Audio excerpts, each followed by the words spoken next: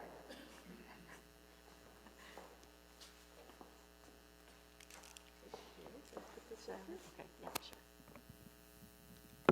Okay, I'll try to be brief. I know we're getting past our usual time.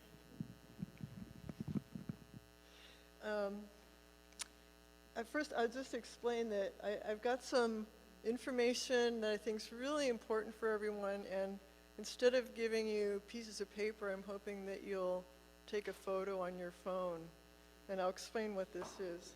But I just want to start with, sorry, I'm maybe repeating, but I recently heard the IPCC, the UN Intergovernmental Panel on Climate Change, latest report, and it is over 200 scientists from 66 countries.